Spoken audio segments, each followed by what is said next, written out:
Hey guys, I'm going to show you how to paint clouds. So there's a few different ways that you could approach this. Let's say you are, let's say your clouds are white and they're like the fluffy white cumulus clouds. I think that's what you call them. I'm going to take a little bit of ultramarine on my palette with some water. Notice how I have a lot of water. That way my wash flows really nice and evenly.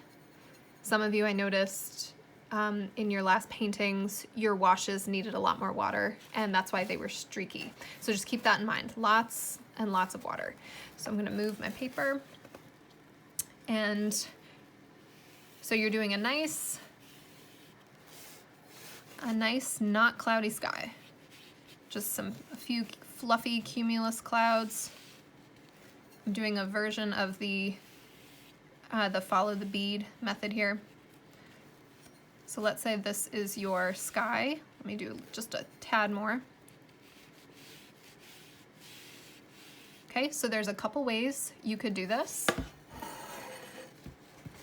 You could dry your brush off. You can lift like this. And so I'm dabbing my paper towel with my paintbrush as I'm lifting to get the excess paint off.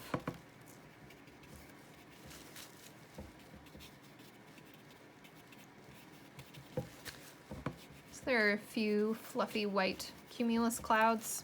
The nice thing about this method is that because clouds are see-through, for the most part, there's some of that blue still left in there because I'm lifting and we can't lift all the way to the white of the paper. So that's kind of a nice effect.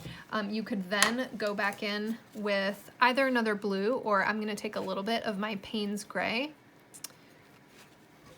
A little bit of Payne's Gray, very, very little water. So while this is wet, I'm adding just a little bit of my Payne's Gray. I'm cleaning my brush off now, dabbing it on my paper towel, and then I'm gonna gently kind of swirl my brush. So this is a way of softening, but also lifting at the same time. This is giving the cloud a little bit more atmosphere, a little bit more darkness, like there's a storm coming or something. Or there's just a little bit of a shadow. I don't know. So you can keep lifting if you want to make it brighter. So that's how you would do clouds that way. You can also do clouds another way by lifting with your paper towel. So let's try that quick. So I'm gonna do just a really quick wash. These work best. These types of clouds work best when you work quickly and everything is still wet. Otherwise, if you let it dry, you can use a dry brush, and not a dry brush, but a kind of moist brush, and scrub and then dab with your paper towel after the paint has already dried to lift to the white of the paper, or just work quickly when the paper's wet. So I'm taking a paper towel, wrapping it around my finger, and I'm kind of swirling my paper towel. Oops. This also works kind of nicely. My paper towel is huge right now, so kind of having a hard time getting some detail here. So we have a couple clouds that I'm kind of scrubbing out. So very gently lifting. It's lifting a lot of the color, but that works too. You can also, one thing I want to point out is if you look really closely here, those lines, I've actually created those lines with the corner of my paper towel and my finger.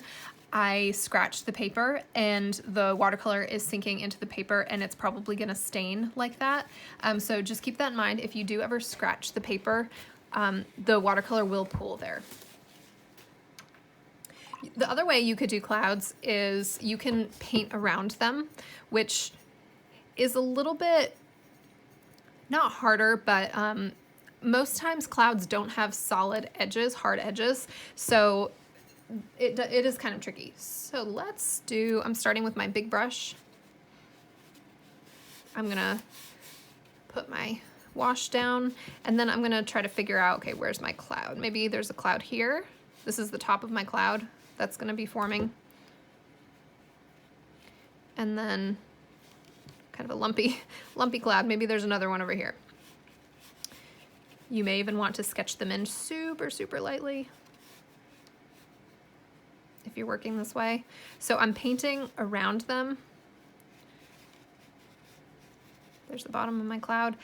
The thing with this method is you have to work quickly. Otherwise, things will dry. And like I said before, clouds usually do not have solid edges. So now what I'm gonna do is I'm gonna take a smaller brush. I cleaned it. It has just a little bit of water, and I'm gonna soften my edges. So I'm kind of rolling my brush in a circular motion. Periodically, I'm gonna clean my brush and dab it on my paper towel, because as I'm lifting, paint is getting into my bristles and I don't want to keep spreading that blue inside my cloud. So I can lift the center of it, and I'm going to do the same thing on this cloud.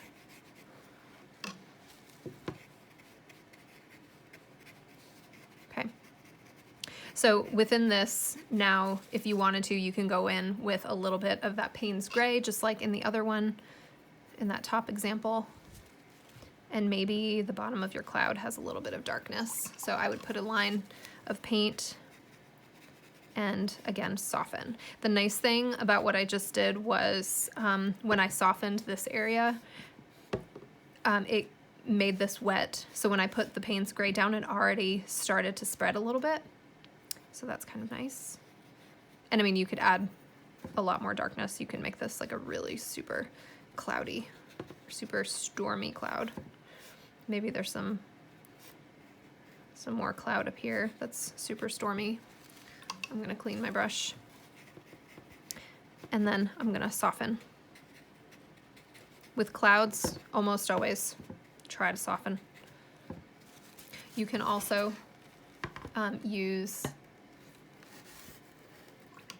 your brush. Sorry, I lost my train of thought for a second.